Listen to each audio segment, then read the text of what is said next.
যে ব্যক্তি ফরজ নামাজের পরে আয়াতুল কুরসিটা তেলাওয়াত করবে, সাথে সাথে 33 বার সুবহানাল্লাহ, 33 বার আলহামদুলিল্লাহ, 33 বার আল্লাহু আকবার, আর একবার পুরা করবে লা ইলাহা ইল্লাল্লাহু ওয়াহদাহু লা শারীকা লাহু লাহুল মুলকু ওয়া লাহুল হামদু ওয়া হুয়া আলা কুল্লি শাইইন কাদির। যদি কোনো ব্যক্তি পড়ে, সমুদ্রের ফেনা পরিমাণ গুনাহ হইলো আল্লাহ পাক তার গুনাহকে maaf করে দিবে। আজকের ইমাম সাহেবকে দেখলাম, এই মসজিদের সমস্ত ইমামদেরকে আমি বলতেছি, যেহেতু আলেম হয়ে আলেমের সমালোচনা করা যায়, গঠনতান্ত্রিক সমালোচনা করা যায়, আমরাই বয়ান করলাম ফরজ নামাজের পরে আয়াতুল কুরসি যদি তেলাওয়াত করে, মৃত্যুই তার জন্য বাধা, মৃত্যুর পরে সে জান্নাতে চলে যাবে। একটু আগে আপনাদেরকে বললাম সমুদ্রের ফেনা পরিমাণ গুনাহ হইলেও গুনাহ মাফ হয়ে যাবে, কিন্তু নামাজের সালাম ফিরে গসাত করে একখান মোনাজাত দিয়ে দেয়, এই আমলগুলি করার সুযোগ নিজেও করে না, শ্রোতাদেরকেও করতে দেয় না। কথা ঠিক কিনা বলেন? তাই কেন বলেন? যেই কথা নিজে আমল করেন না সেই কথা উম্মতকে কেন বলেন? আপনি আয়াতুল কুরসি পড়েন, আপনি 33 বার সুবহানাল্লাহ পড়েন, 33 বার আলহামদুলিল্লাহ পড়েন, 34 বার আল্লাহু আকবার পড়েন, অথবা একবার পড়েন লা ইলাহা ইল্লাল্লাহু ওয়াহদাহু লা শারীকা লাহু লাহুল মুলকু ওয়া লাহুল হামদ ওয়া হুয়া আলা কুল্লি শাইইন কাদির পড়েন, উম্মতকেও বাঁচান, নিজেও বাঁচেন। কি ভাই মিথ্যা কথা বললাম নাকি? না। এই জন্য মনে রাখবেন, এইটা নিয়ে যথেষ্ট একটা মাসলা রয়েছে। নামাজের পরে মোনাজাত, সম্মিলিত মোনাজাত জায়েজ আছে কি নাই? দোয়া ইবাদতের মূল মগজ ঠিক আছে, কিন্তু সম্মিলিতভাবে মোনাজাত এত জরুরি না। আপনি ইনফিরাদি ভাবে একা একা দোয়া করেন আল্লাহর কাছে, চোখের পানি ফেলায় ফেলায় কাঁদতে থাকেন, সব চান, আল্লাহ ছাড়া কে দেওয়ার আছে? আমার আল্লাহ বলছে ফাকুল তুস্তাগফিরু রাব্বাকুম ইন্নাহু কানা গাফফারা, আমি আল্লাহ সিরিয়াস ক্ষমাশীল। আমার আল্লাহ বলছে ওমাই ইয়াগফিরুজ যুনুবা ইল্লাল্লাহ, আমি আল্লাহ ছাড়া তোর গুনাহ কে maaf করবে? আমার আল্লাহ বলছে কুল ইয়া ইবাদিয়াল্লাযিনা আসরাফু আলা আনফুসিহিম লা তাকনাতু মির রাহমাতিল্লাহ, আমার দরবার নৈরাশ হওয়ার দরবার না। আমার নবী বলেছে তোর জমিন থেকে আসমান পরিমাণ যদি গুনাহ হয়ে যায় আর মাথাটা নিচু করে একবার বলবি আল্লাহ তুমি আমার maaf করে দাও, তোর বলতে দেরি আছে, আল্লাহর maaf করতে দেরি নাই। তো আমাদের দাওয়াত তাবলীগে আমরা তৃতীয় নাম্বার বলি ইলম ও জিকির। এজন্য জিকির করার দরকার আছে কি নাই? জিকির জোরেও করতে পারবেন, আস্তেও করতে পারবেন। আল্লাহ আল্লাহ আল্লাহ। ছোটবেলায় বাবা দাদা নানাদের সাথে জিকির করতাম, তখন তো বুঝতাম না।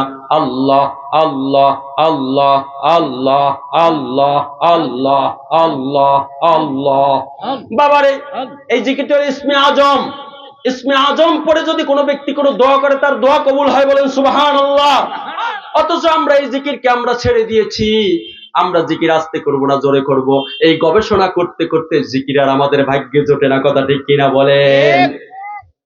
এরপরে ভাই ইকরামে মুসলিম, অর্থাৎ হার মাখলুকাতের ইহসান করা, মুসলমান ভাইয়ের কিম্মত জানিয়ে কদর করা। সবচেয়ে বড় ইকরাম হলো আল্লাহ ভোলা মানুষকে আল্লাহর সাথে জড়াইয়ে দেওয়া। আহারে এক ভাই আজকে বলতেছিল মা বাবা সম্পর্কে কিছু বলেন। কেমনে হঠাৎ করে আসতে আসতে তো বলা যায় না, সংক্ষিপ্ত ভাবে একটা টাচ দিয়ে যায়। হাদিস শরীফের ভিতরে আসে, তিরমিজির ভিতরে আসে, মুসলিমের ভিতরে, সিয়াসাত্তার ভিতরে আসছে। ওই যেই সন্তানের উপর বাপ মা খুশি তার উপর আল্লাহ পাক খুশি। সুবহানাল্লাহ বলেন। যার উপর তার বাপ মা অসন্তুষ্ট তার উপর আল্লাহ পাক অসন্তুষ্ট। অর্থাৎ যে কোনো উপায় আমরা পুরুষ যারা আছে আমাদের বাপ মাকে সন্তুষ্ট করতে হবে। ফাঁকে আর একটা কথা মা বোনদের উদ্দেশ্য বলি, আমরা একটা জায়গায় ধরা, যে কোনো উপায় আমাদের মা বাপকে খুশি করতে হবে। মা বোনদের একটা কাজ হলো ওই ব্যক্তির কোনো দোয়া আল্লাহর দরবারে কবুল হবে না, অর্থাৎ দুই ব্যক্তির দোয়া কবুল হবে না। তার ভিতরে একজন হলো অবদ্ধকারী স্ত্রী, আর দ্বিতীয় হলো ওই গোলাম যে তার মনিবের কাছ থেকে পলায়ন করে চলে যায়। অর্থাৎ মা বোনদের ব্যাপারে আমার নবীর সামনে জঙ্গলি উট আইসা সিজদা করলো। সাহাবীরা বললেন ইয়া রাসূলুল্লাহ, জঙ্গলি উট যদি আপনাকে সিজদা করে আমরা কেন আপনাকে সিজদা করতে পারবো না? আল্লাহর নবী বললেন না না, কোনো মানুষের সামনে কোনো মানুষ সিজদা করতে পারবে না, কিন্তু যদি কোনো মানুষের সামনে সিজদা করার জন্য অর্ডার আল্লাহ পাকের পক্ষ থেকে আসতো, তাহলে আমি বলতাম গোটা পৃথিবীর মহিলারা যেন তার স্বামীকে সিজদা করে। মা বোনদের উদ্দেশ্যে বলবো 5 ওয়াক্ত নামাজ পড়েন, রমজানের রোজা রাখেন, সতীত্বের হেফাজত করেন, পর্দা করেন। আল্লাহু আকবার। জান্নাতের 8টা দরজা খোলা, যে কোনো দরজার থেকে সে আপনি আল্লাহর জান্নাতের ভিতর প্রবেশ করতে পারবেন। মা বোনদের ইসলামে অবদান কম না। হযরত ওমর রাদিয়াল্লাহু তাআলা আনহু তিনি কিন্তু ইসলাম পেয়েছেন তার বোনের কারণে। হযরত উসমান রাদিয়াল্লাহু তাআলা আনহু তিনি কিন্তু ইসলাম পেয়েছে কার কারণে বলেন তো? তার খালার কারণে। ইসলামের ভিতর দুইজন পুরুষকে একজন নারী একজন পুরুষকে আল্লাহ সালাম জানিয়েছেন। তার ভিতর একজন হলো খাদিজাতুল কুবরা রাদিয়াল্লাহু তাআলা আনহা, তাকে কিন্তু সালাম জানিয়েছেন। মা বোনদের ব্যাপারে আরো বলবো, প্রথম শহীদ হযরত সুমাইয়া রাদিয়াল্লাহু তাআলা আনহা, নবী যখন মদিনায় চলে গেলেন, মসজিদে নববী নির্মাণ করতে যখন পাথর আনার জন্য বললেন, পুরুষরা যখন পাথর আনতে ছিল, মা বোনরা বলল, ইয়া রাসূলুল্লাহ, আমরা ওই কাজে অংশগ্রহণ করতে চাই। তাদেরকেও কিন্তু অংশগ্রহণ করার তৌফিক দিয়ে আল্লাহর নবী কিন্তু অনুমতি দিয়ে দিল। এরপরে পৃথিবীর ভিতরে মা বোন কিন্তু বেশি, মা বোন কিন্তু অনেক বেশি, তাদের ঘরে কিন্তু অনেক বাচ্চা আছে, অর্থাৎ যে মা দিনদার তার বাচ্চাও দিনদার, কথা ঠিক কিনা বলেন? ভাইরা আমার, এই যে মাদ্রাসাটা এখানে আছে, এই মাদ্রাসা থেকে যারা আলেম হবে, হাফেজ হবে, আল্লাহ পাকের সাথে পরিচয় করাইবে, নবীর সাথে পরিচয় করাই দেবে, কঠিন কালে ওঠে তার বাবা মার সাথে বেদবি করবে না, কথা ঠিক কিনা বলেন? কিন্তু তোমরা যারা ডাক্তার বানাও, ইঞ্জিনিয়ার বানাও, দার্শনিক বানাও, সাহিত্যিক বানাও, এফআরসিএস করাও, পিএইচডি করাও, ইন্টার্নি করাও, দাঁড়ায় প্রস্রাব করা শিখাও, বেনামাজি বানাও, ইংল্যান্ডে পাঠাও, লন্ডনে পাঠাও, তোমার মেয়েটা জেনা ব্যভিচার করে, অপরাধ করে, এই ছেলেটা এই মেয়েটাই উচ্চ শিক্ষিত হইয়া অপেক্ষা করো, তোমাকে বৃদ্ধাশ্রমে দিয়ে আসবে, কথা ঠিক কিনা বলে? বৃদ্ধাশ্রমে দেরে কে দেয়? ডাক্তার ইঞ্জিনিয়ারের ছেলেরাই তার বাবা মাকে বৃদ্ধাশ্রমে দিয়ে আসে, কিন্তু কোন হাফেজে কোরআন কোনদিন তার সন্তানকে মা বাবাকে বৃদ্ধাশ্রমে দেয় না, কথা ঠিক কিনা? মিথ্যা বললাম নাকি? পরীক্ষিত জিনিস, পরীক্ষিত জিনিস। তো বলতেছিলাম, এই কথাটা খুব মন দিয়ে শোনেন। আমাদের তবলিগের ভিতরে অনেক ডাক্তার আছে, ইঞ্জিনিয়ার আছে, দার্শনিক আছে, মেজর আছে, ব্রিগেডিয়ার আছে। একজন ডিআইজি একদিন আমাকে বলল যে, তাবলিগ করি তো ডিআইজি স্যারের নাম নেব না, নাম নিলে সবাই চিনে ফেলবেন। বললো, আমি সাহেব আত্মহত্যা করতে মন চায়। আমি বললাম, কেন? বলে, বিবি কথা শোনে না, বাচ্চা কথা শোনে না, বউ চলে যায় একদিকে, মাইয়া চলে যায় আর একদিকে, ছেলেটা হয়ে গেছে নেশাখোর। বহুত মেজর আছে তাবলিগের সাথে, যারা এখন 3 চিল্লা দেশে বিদেশ সফর করছে, অর্থাৎ এখন দাড়ি রাখছে, টুপি পড়ছে, তাহাজ্জুদ গুজার, তাসবিহ আলা, কিন্তু এখন চোখের পানি এই মর্মে ফেলায়। এই মর্মে ফেলাটার আগে একটা কবিতা বুঝেন আপনারা, ভবের ঘাটে দিলাম দোকান, হলো না মোর কোনো ফল, লাভে মূলে সব হারিয়ে ফেলছি এখন চোখের জল। আবার কবিতাটা বোঝেন, ভবের ঘাটে দিলাম দোকান, হলো না মোর কোনো ফল, লাভে মূলে সব হারিয়ে ফেলছি এখন চোখের জল। তার মানে হলো, হাদিস শরীফের ভিতরে আসছে, যদি কোনো জানোয়ার কোনো তাজা ঘাসের ভিতর ঢুকতে চায়, তার গলায় একটা রশি লাগাও, লাগাম লাগাও, যেদিকে টান দেবা সেদিকেই চলে যাবে। কিন্তু তাজা ঘাসের ভিতর যদি ঢুকে যায়, লেজ দইরা টাইনা কিন্তু ওরে আর ফেরত আনা যায় না। তার মানে হলো, মেজর সাহেব, ব্রিগেডিয়ার সাহেব, জেনারেল সাহেব, অর্থাৎ ডিআইজি সাহেব, তারা বাড়ি গাড়ি টাকা পয়সার তো কোনো অভাব নাই। ছেলেকে তো উচ্চ শিক্ষার জন্য বিদেশে পাঠাইছে, আমেরিকা পাঠাইছে, লন্ডনে পাঠাইছে, মেয়েটাকে উচ্চ শিক্ষিত বানাইছে, অর্থাৎ জিন্সের প্যান্ট পরা শিখাইছে। এখন পর্দাও করে না, নামাজও পড়ে না। এখন তার দিলের কষ্ট থেকে সে ওই কবিতাই বলে, ভবের ঘাটে দিলাম দোকান, হলো না মোর কোনো ফল, লাভে মূলে সব হারিয়ে ফেলছি এখন চোখের জল। এই সাউন্ড একটু এলোমেলো হয়ে গেল, কোনো মাইকের মাইকের সাউন্ড একটু এলোমেলো হলো কেন? দেখো তো ভাই, আপনারা কথা বুঝছেন? কি বুঝছেন বলেন তো, কি বুঝছেন? হ্যাঁ হ্যাঁ, মন দিয়ে বোঝেন না এখনো। তার মানে এখন সে দিনের বুঝ পাইছে, কিন্তু এখন তার ছেলেকেও দিনের দিকে আনতে পারে না, মেয়েকেও দিনের দিকে আনতে পারে না।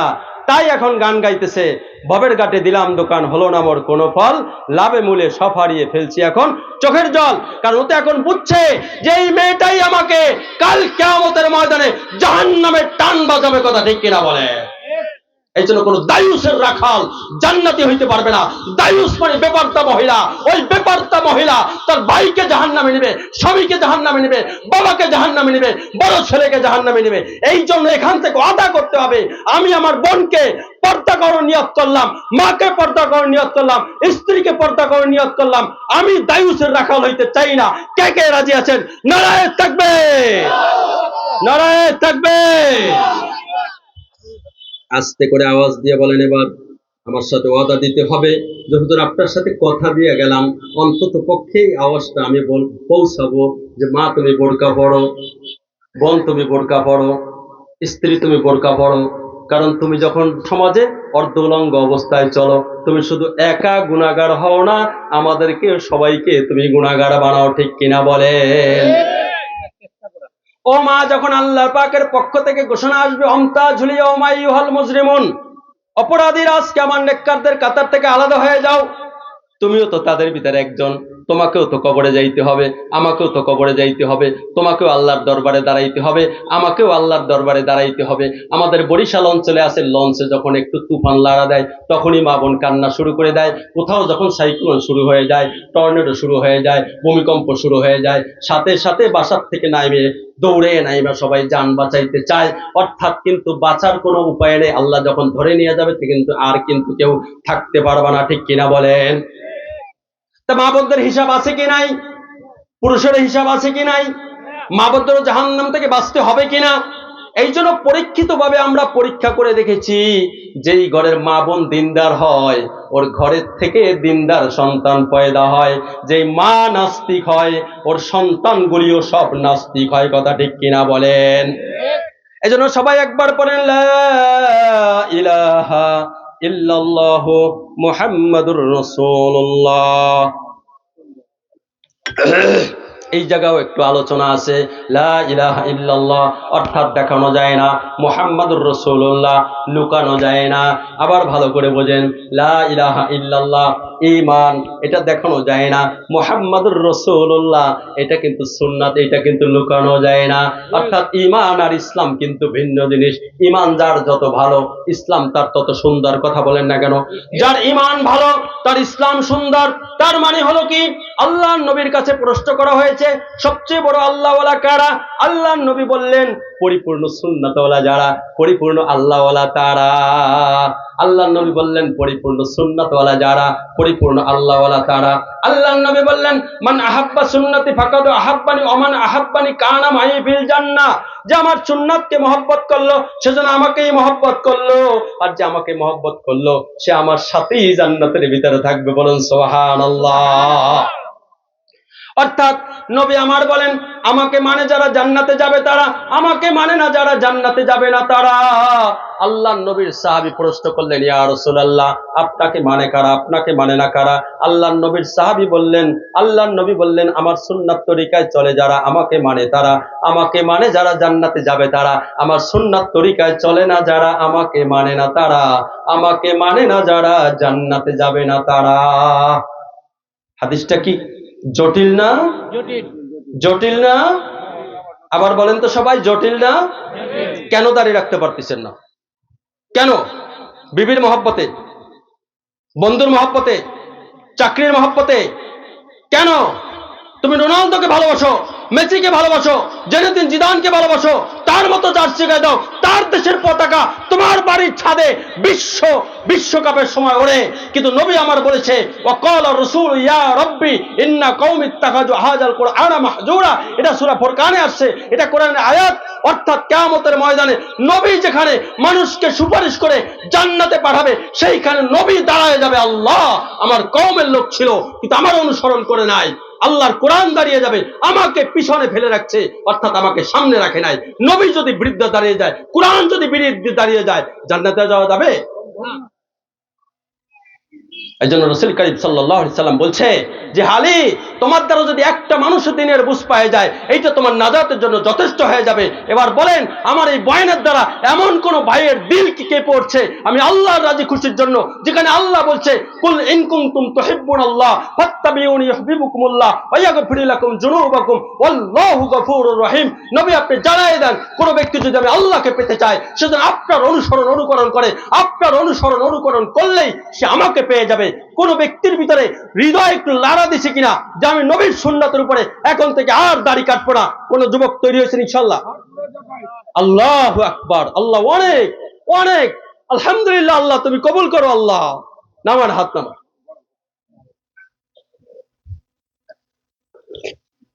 আমি আমার বয়ানের ভিতরে কোনো উর্দু শের বলছি, কোন সঙ্গীত বলছি, কোন গান বলছি, সুর দিয়েছি? কেউ একজন আমার বলছে আসার সময় হুজুর সুর দিয়েন। আমরা সুরের বক্তা না, আমরা কথা বোঝার চেষ্টা করেন আগে, আমরা সুরের বক্তা না। আমি আল্লাহর রাজি খুশির জন্য কথা বলবো, এর নামে ক্লাস। আপনি আগামী বছর আমাকে দাওয়াত দিবেন কি দিবেন না ওই চিন্তা করি না। ওমা মিন দাব্বাতিন ফিল আরদি ইল্লা আলাল্লাহি রিজকুহা, গোটা পৃথিবীর রিজিকের জিম্মাদারি এমন কোন প্রাণী নাই যার রিজিকের জিম্মাদারি আমার আল্লাহ গ্রহণ করে নাই। বরং আমার নবী বলেছেন বরং আমার নবী বলেছেন, অধিকাংশ মানুষ অন্যের দুনিয়া সাজানোর জন্য সে তার আখিরাতকে নষ্ট করে।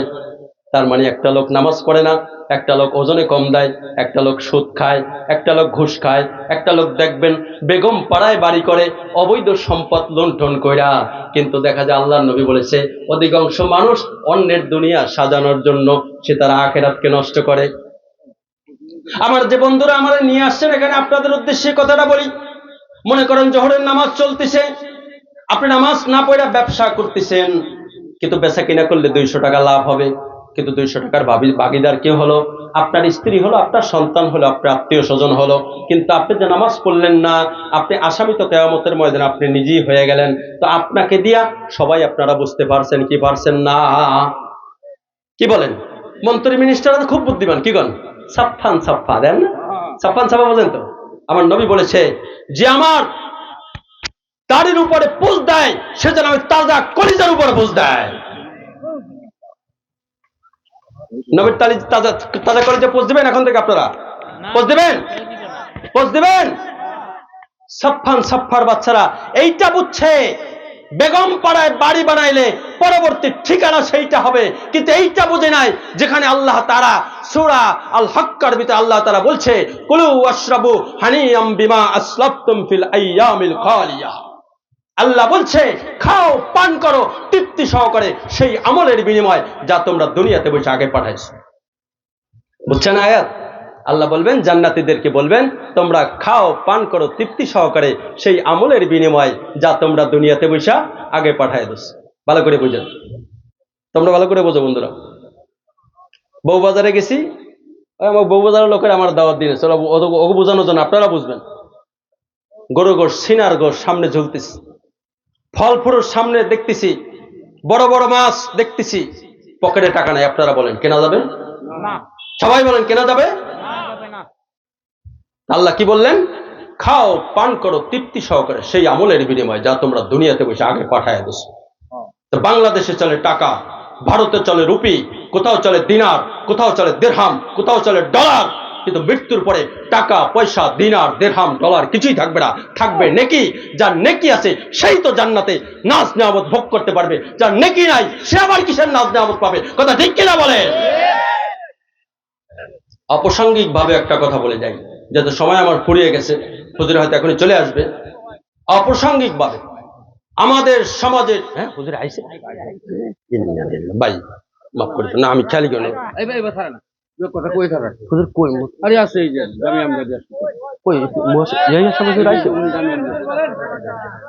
আপনি বলেন করবেন তারপর ভাই ঠিক আছে, একটু আর 5টা মিনিট সময় ইনশাআল্লাহ। আমি ভাবছি ইয়াহিয়া মাহমুদ সাহেব হুজুর আসছে, কারণ হুজুর আর আমি একই জায়গায় বসবাস করি। হুজুরের সাথে একাধিক জায়গায় আমার প্রোগ্রাম হয়েছে, কিন্তু কাছাকাছি যাই না, বড় এদের সম্মানার্থে। যাই হোক ভাই, যে কথা বলতেছিলাম অপ্রাসঙ্গিক ভাবে ওই কথাটা আমি বলে যাই। সেটা কি? আমাদের সমাজের ধোঁকাবাজেরা একটা কথা বলে, রাজনীতি এক জিনিস, ধর্ম আর এক জিনিস। এটা চালাকি, এটা বাটপাড়ি, এটা ধোঁকাবাজি। ওরা জানে দিনদার মানুষগুলি যদি মসনাদে বসতে পারে, যখন তারা রাষ্ট্রের যে পয়সাগুলি আসবে সঠিকভাবে যদি ব্যয় করে, এই বাংলাদেশ সিঙ্গাপুরের মতো দেশ হবে, এই দেশ স্বর্ণের দেশ হবে, এই দেশ উন্নত হবে। কিন্তু চিটার বাটপার ধোঁকাবাজরা এই স্লোগান কেন চালায়? রাজনীতি এক জিনিস, ধর্ম আর এক জিনিস, যাতে করে ভালো মানুষগুলি সংসদে যেতে বাধা সৃষ্টি হয়। ঠিক কিনা বলেন? এজন্য আল্লাহ পাক এক জায়গায় বলেন, কি বলেন? আল্লাহ বলেন যে এই কোরআন আমি নাজিল করি, এটা মুমিনের জন্য শিফা, এটা হুদা, এটা শিফা, এটা রোগ মুক্তির কারণ, কিন্তু জালেমদের রোগ আরো বাড়ায় দেয়। তার মানে কি জানেন? এই মজমার ভিতরে যদি ওই জাতীয় কোনো মুনাফিক থাকতো তাহলে মাইক সরাই দিত, কথা বলতে দিত না। কথা ঠিক কিনা বলেন? আমাদের এক বক্তা একবার বলেছিল, ওই যে নর্তকী মমতা ছিল তার বিরুদ্ধে কথা বলেছিল, এক কুলাঙ্গার বলছিল ওই বক্তাকে বান্দির বাচ্চা। বক্তা বান্দির বাচ্চা না, বক্তা আল্লাহর বান্দা, তুই বান্দির বাচ্চা, তোর খবর নাই। কথা ঠিক কিনা বলে? শেষ একটা কথা এখনই ছেড়ে দেবো ইনশাআল্লাহ। কথা তাহলে কয় নাম্বার পয়েন্টে গেছিলাম? তাবলীগের 1 নম্বর ঈমান, 2 নম্বর নামাজ, 3 নম্বর ইলম ও জিকির, 4 নম্বর ইকরামে মুসলিম, 5 নম্বর ইখলাসের নিয়ত। যা কিছু করবে একমাত্র আল্লাহর রাজি খুশির জন্য করবো তো ইনশাআল্লাহ। আর এই জানকার, মালকার, সময়কার, আল্লাহ বলছে আমি তোকে যে রিজিক দিয়েছে তার থেকে তুই ব্যয় কর। তার মানে রিজিক কে দিয়েছে? তার মানে আপনি কি মনে করছেন যে বড় শিক্ষিত হলে আপনি ধনী হয়ে যাবেন? না, যদি আমরা এইগুলি জান আর মালের সঠিক ব্যবহার করতে পারি, আমাদের জন্য জান্নাত অপেক্ষা করতেছে, যেই জান্নাতে আমার আল্লাহ আমাদেরকে সাক্ষাৎ দিব। বলেন সুবহানাল্লাহ। এই না, দুনিয়ার কোন নদ্যশ্রদ্ধ কোন মন্ত্রী মিনিস্টার যদি বুকে জড়ায় নাই কেমন আনন্দ লাগে কবেটা, কিন্তু আমার আল্লাহ কিয়ামতের ময়দানে দেখার পরে তোরে জিজ্ঞাসা করবে, আবু হানিফ কেমন আছো, আব্দুর রহিম কেমন আছো, আব্দুল কুদ্দুস কেমন আছো, ইয়াহিয়া কেমন আছো, রাজি তো, খুশি তো? বলে কি চাও আমার কাছে? বলে আল্লাহ আপনার উপর কিচ্ছু চাওয়ার নাই, শুধু আপনার উপর রাজি আর আমাদের উপর রাজি আর খুশি হয়ে যান। আল্লাহ বলবে তোদের উপর যদি রাজি আর খুশি না হইতাম তা তোরা আমার দেখা পাইতি না। তোদের উপর যে রাজি আর খুশি হয়েছি আর কোনোদিন তোদের উপর বেজার হব না। আল্লাহ রাব্বুল আলামিন সূরা আর রহমান তেলাওয়াত করে শোনাবে, আল্লাহ পাকের নবী সূরা ইয়াসিন তেলাওয়াত করে শোনাবে, আর এরকম দাউদ আলাইহিস সালামের সঙ্গীত শোনাবে। আর এই যে সুবহানাল্লাহ গুলি বলছেন, জান্নাতে যে গাছ হইতেছে এই গাছের পাতা একটার সাথে আরেকটা ঝাং ঝাং করে আওয়াজ হবে জান্নাতের ভিতরে। মধুর নদী দেবে, দুধের নদী দেবে, শরবতের নদী দেবে, ৮০,০০০ খাদেম দান করবে, নদীগুলি আপনার পিছনে পিছনে চলতে থাকবে। দাউদ আলাইহিস সালাম কণ্ঠ দেবে, আল্লাহ পাক মুসা আলাইহিস সালাম শক্তি দিবে, ঈসা আলাইহিস সালামের মতো ৩৩ বছরের জওয়ান বানাবে, আল্লাহ নবীর মতো আখলাক আর চরিত্র দিয়ে চিরস্থায়ী জান্নাতের বাসিন্দা বানায় দেবে। আমার শেষ টপিকস, একটা মুনাফিকের ব্যাপারে স্পষ্ট করে দিতে চাই।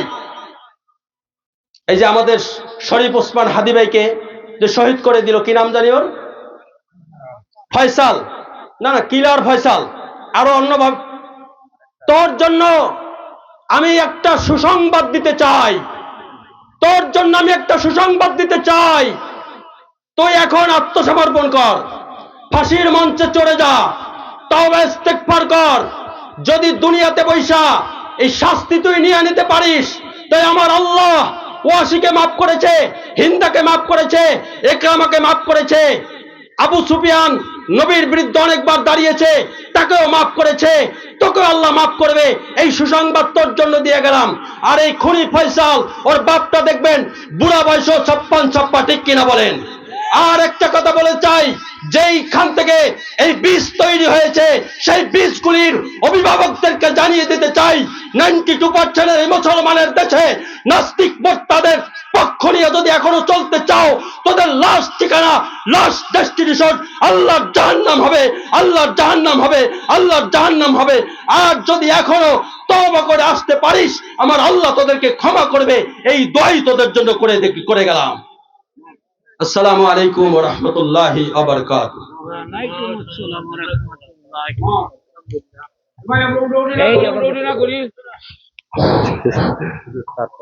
জি আলহামদুলিল্লাহ, মাশাআল্লাহ, জাযাকুমুল্লাহ।